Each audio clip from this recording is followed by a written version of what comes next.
You're listening to the AFTERBUZZ TV network, now the largest new media platform on the web, and your #1 source for after-show entertainment. Very good, Gene. Johnson.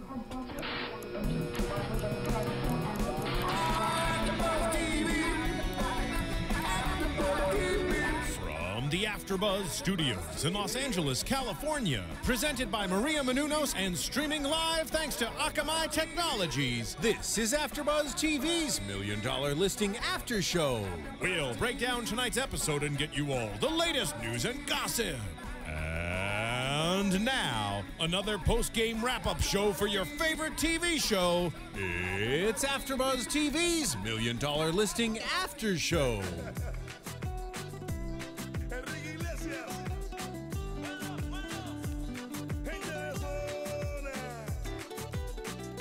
I mean, we could really dance all day. I'm totally feeling it. Right here, right here. Hello, everybody. Welcome to the $1 Million Listing After Show for the Miami season. Pretty much my favorite. Just gonna say, not because I'm from there, or maybe it is. I don't know. Maybe a little bit. Maybe a little bit. In fact, isn't this your neighbor that we're listening to right now, or ex-neighbor? We're ex-neighbors, but yes. This guy, Enrique, we lived, you know, just a little next to each other. Seriously? Well, okay, so like, we lived directly next to his sister, and he lived directly across from her, so on the same street. That's fair. You guys were neighbors. Oh, and so... Did you totally peek out your window and like hope to God that you would see him with his shirt off by his pool or something? I didn't, because it was just like the neighbor at that point. There were other neighbors in the neighborhood too. It was a gated community. I think if you guys watched the show where we interviewed Chris, I told him it's called Bay Point. Also, one of my neighbors was DMX. And if you actually live in Miami, Willie Chirino, who lived across the street also. So when can we go visit your hometown? Because this sounds like a place that I want to hang out for a while. You know what I will say this about Miami? There's a lot of celebrities there, but you almost don't know.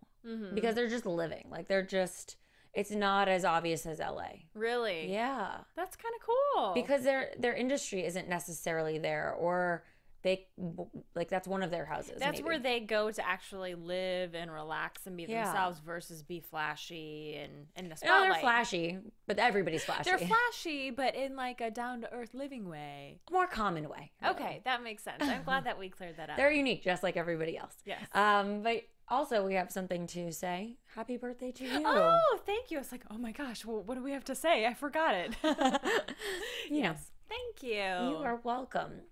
Listeners and viewers, you should definitely, tweet at Alex and tell her you wish her a happy birthday. I will totally favorite your tweet. Do it. Oh my God, that's amazing. She favorites mine.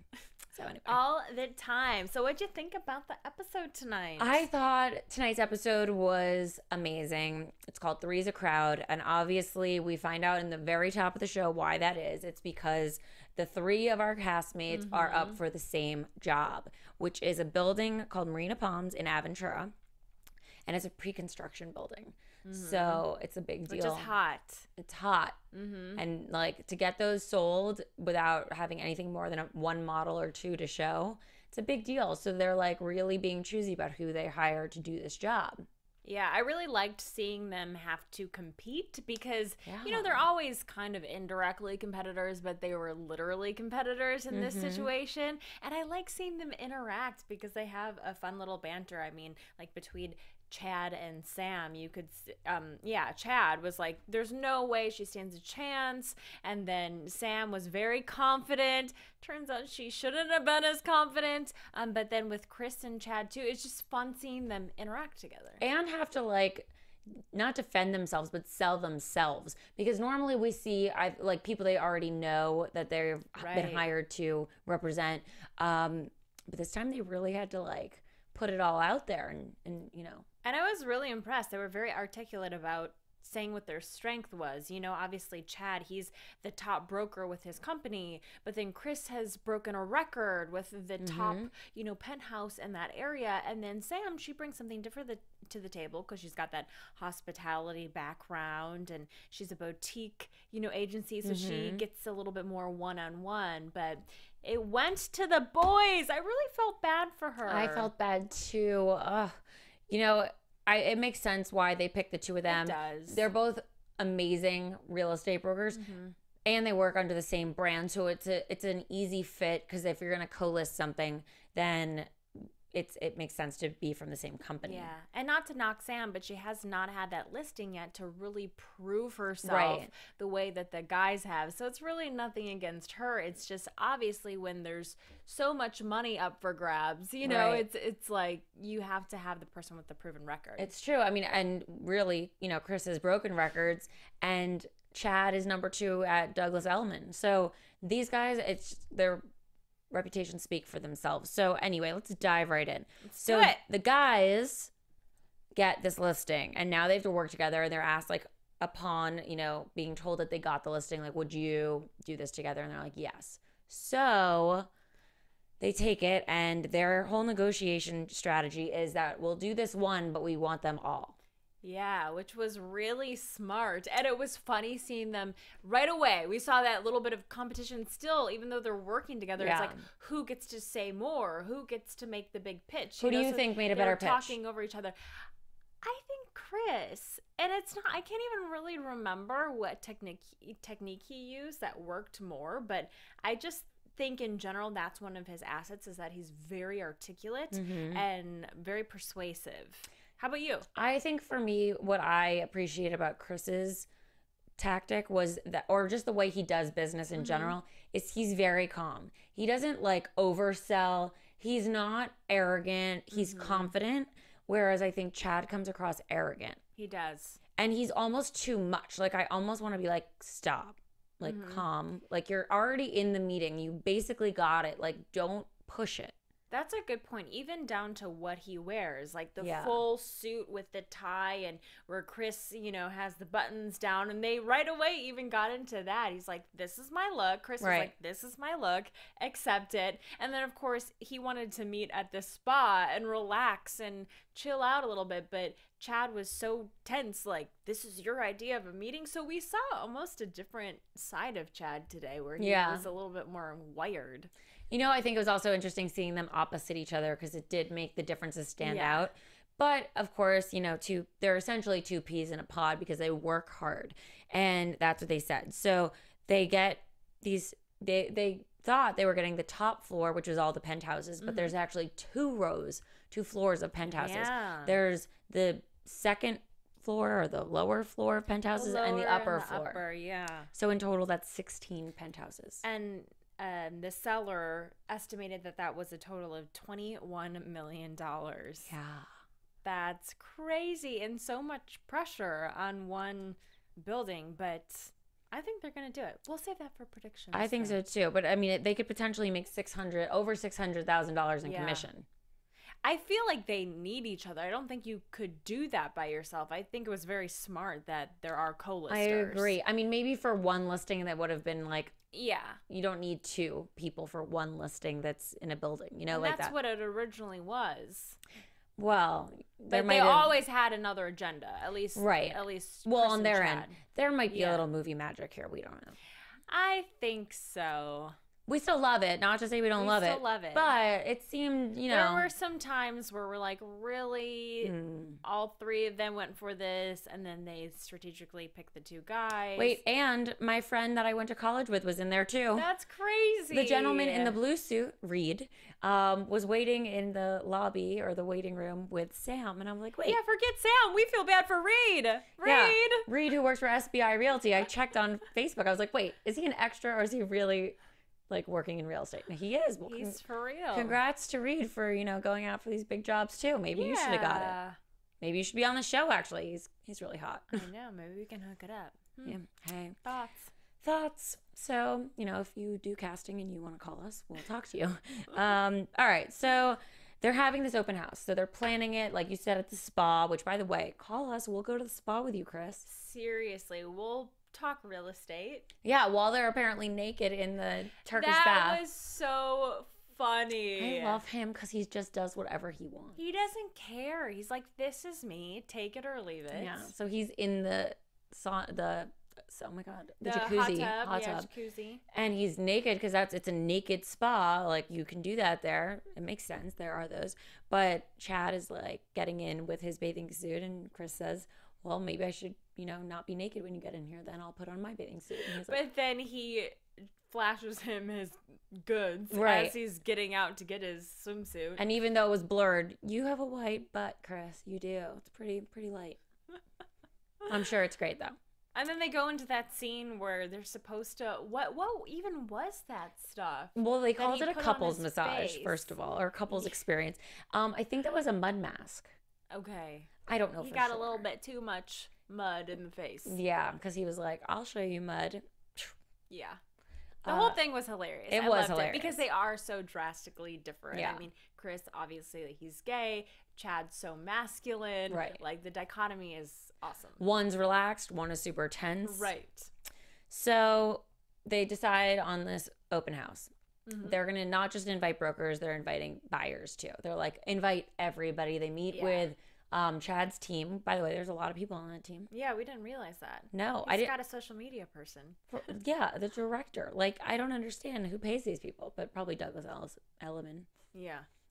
So the plan is to do inventory control, which sounds like the most brilliant idea ever. And had I known that was a thing until they like said it, I was like, Yeah, it was very fancy schmancy, but it's like, oh no, it makes sense. right. I mean, I thought they made up that strategy, but then they called it inventory control. I was like, oh, you must have learned that. That Yeah. makes sense then too. And your business school. Right, in your real estate classes. So the plan is to do 2 on the lower level penthouses, 2 on the upper, so that they control inventory control. And each one is priced at a different point, and there's something for everybody. Something for everyone, yeah. Right. And there was really something for one guy in particular. I'm blanking on his name. I am too. But he wanted to combine 2 of them, Mm-hmm. which is awesome. It shows everyone else that it can be done, and then they immediately can get rid of 2 at once. That's pretty awesome. Yeah. So he decides to buy one that is available, and then the other one he wants to attach is not available. So while he was asking for a deal, the developer said no deals. We're not negotiating on price. They are what they are. He really wanted one. But the thing is it wasn't even on the market. So like, homie, you're not going to get a deal Yeah. with an apartment that wasn't on the market. They were really trying, and he thought that, oh, I'm going to be a good standard to set, that, oh, you can get 2 together. But yeah, there was no deal, no negotiation. So that's when our buddy Chris stepped in. Yeah, cool, And calm, and collected Chris. Yeah, and he sealed that deal. He was like, you've got 15 days to change your mind. He like rattled off some Smart. law. I'm not sure what it is. Rescission law. But it's a thing. In Florida, 15 days. Yes. You get to look over the documents you already signed with a lawyer, which is pretty awesome because who doesn't always just sign a document and then deal with it later? Hello. In the interest of time, you just sign. So clearly not the smartest way to do things unless you live with a rescission law in Florida. So, That's a great thing. Right? And then he was able to reserve the condo and without losing it. So it was a win-win situation. And the Chris guys just really shined in that moment. And the guys get to say, we sold 2 in one night instead of just 1. Even if the guy backs out in 15 days, it doesn't matter. They can still say it, and it sets a precedent, and it's like the hot place to live. So really, it's like rolling out the red carpet and like putting up the velvet cord? Rope. Yes. Okay, and this rope. guy also got to pick his dock slip. That was funny. He's like, and can I pick my own dock? It's like, if you're paying millions of dollars, Right. you better be able to pick your own damn dock. But also, I like that his real estate broker, Erica, I think is her name, who you thought was in a relationship with him. At first, I was like, are they together? I know, together. So her big tactic was, can he pick his boat slip? Like, really? What about, I would have thrown in a free gym membership and maybe a butler. Like, I don't know, if I'm paying $6 million. Wouldn't that be amazing? That's when you've made it, is when you have a butler. He might. This is a house, by the way. First of all, he's not buying 1 apartment, he's buying 2. Yeah. And has to do construction on them to make them together. But this is for his family to visit. Where is his family living permanently, I want to know. What does this guy do? I want to know what all these people do. I mean, some of them we know. Right. But not this one. He reminds me of the show Dallas. Yes. Right? Uh-huh. Okay. I can see that for sure. I used to live in Dallas. Oh, you did. But yeah, I think that was a great exercise of their negotiation tactics. And I'm really proud of the guys did well. Yeah, so they each got nearly $100,000 each. Yeah. Just on these two, and they've got 14 more to go. Yeah, I mean, and then of course, you know, at the end of the episode, it says like where they stand as far as their sales. Yeah. And we find out that they've sold half so far. So 8 out of 16. I wonder if they get bored working on the same project because they're so used to turning things over, sometimes within days, weeks, certainly probably not much more than a month. And so I wonder if they're ready to take on some new projects. I would guess yes. Also, Chad has a whole team, so who knows like who's really involved in the day-to-day work. And they're only releasing apartment by apartment or 2 at a time. So we don't even know how many are even on the market at this time. That's really true. They might have sold all 8 that were on the market and then still have 8 to, you know, And they probably take on other projects in between since they get to space it out. right. And And I think we see that in the next episode. I hope so. All right, let's move on to Sam. Let's talk Sammy. Now, while Sammy! everyone called her Sammy in this episode. It was so strange. Now, while Sam didn't get that listing, she got another listing with Right. Frank and Terry. For much less money. Only $1 to $1.5 million.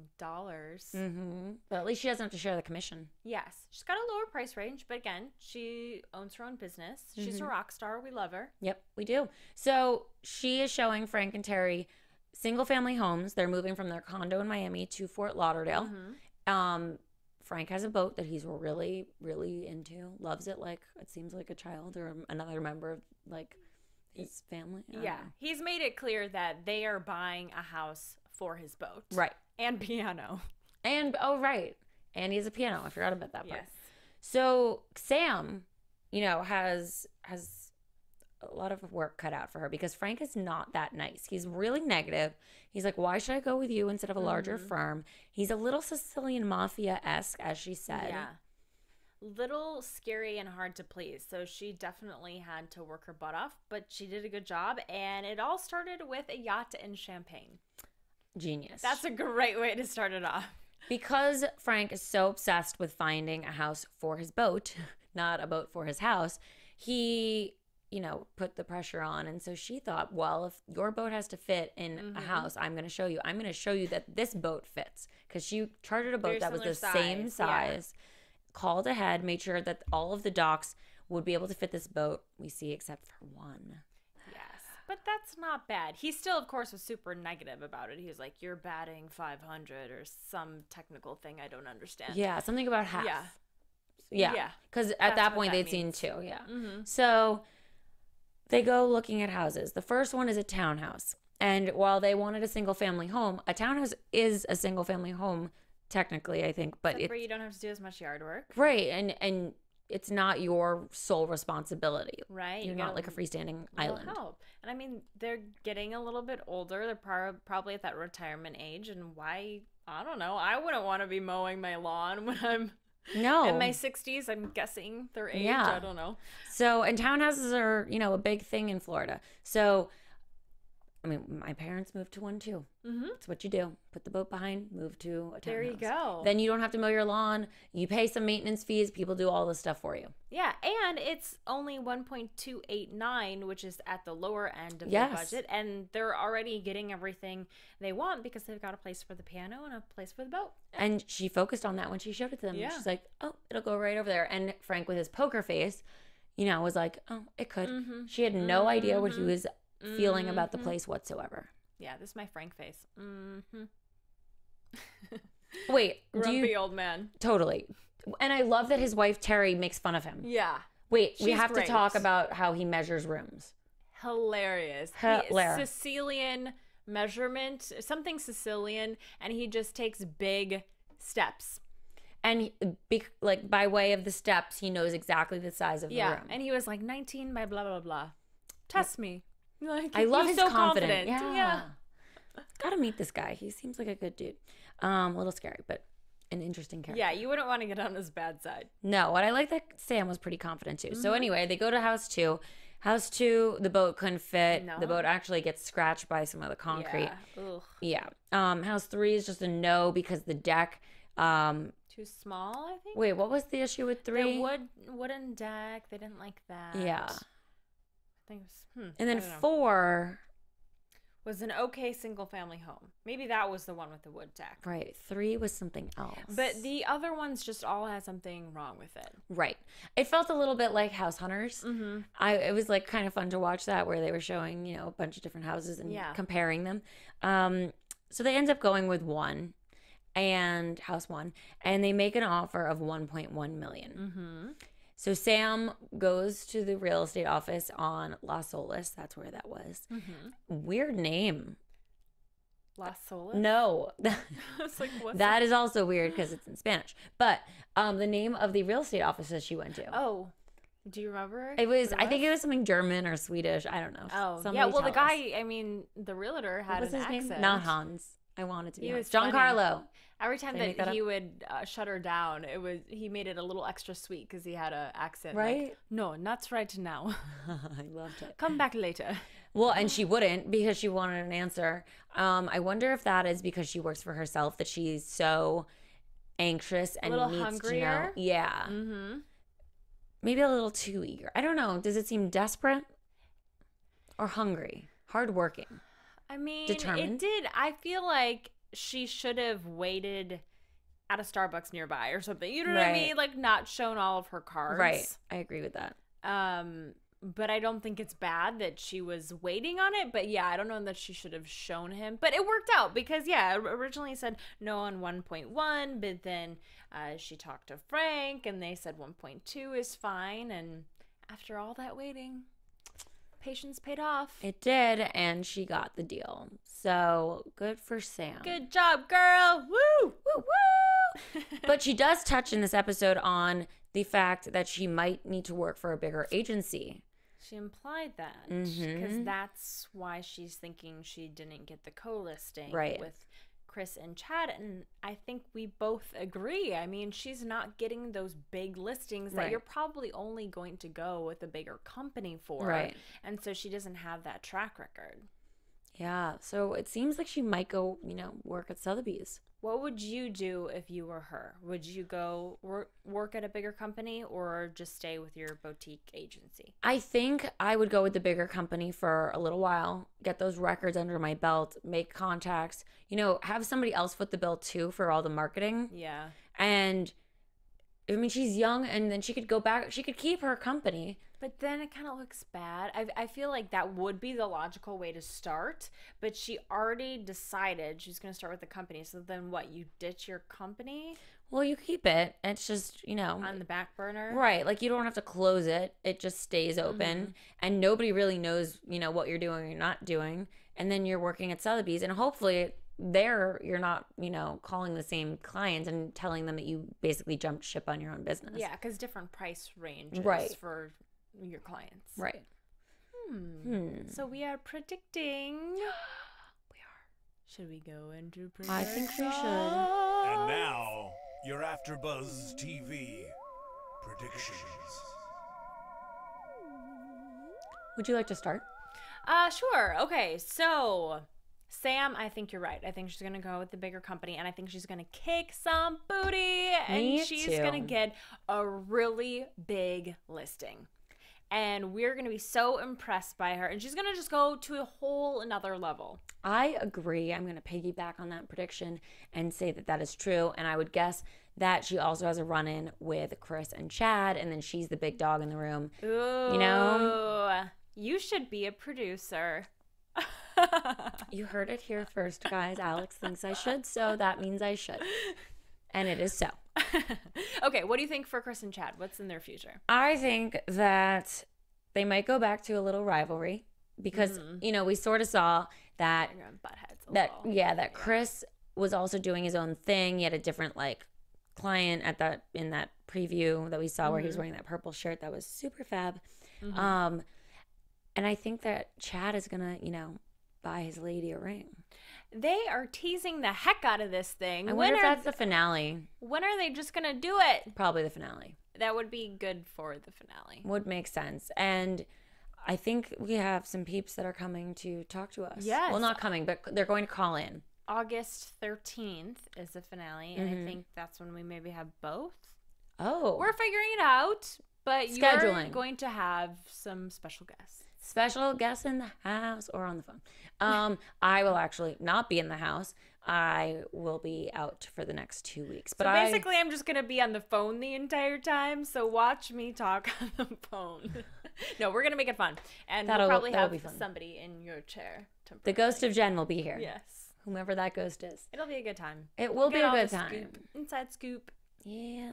All right, guys. This has been an amazing episode. We're going to miss you until next time. Thank you. But we will be here again next week. Thank you. And where can people find you, Alex? At Alex Wehrley on Twitter and Instagram. AlexWehrley.com is my website. And Facebook.com/Alex Wehrley. Amazing. Amazing. I'm Jen the Jew on Twitter, Instagram, Vine, because now I'm really into Vine. Hey. Follow me. I do really weird things on there.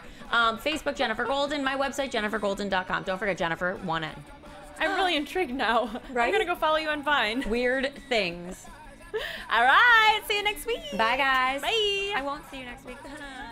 From executive producers Maria Menounos, Kevin Undergaro, Phil Svitek, and the entire AfterBuzz TV staff, we would like to thank you for listening to the AfterBuzz TV network. To watch or listen to other after shows and post comments or questions, be sure to visit AfterBuzzTV.com. I'm Sir Richard Wentworth, and this has been a presentation of AfterBuzz TV. Buzz you later. The views expressed herein are those of the hosts only and do not necessarily reflect the views of AfterBuzz TV or its owners or principals.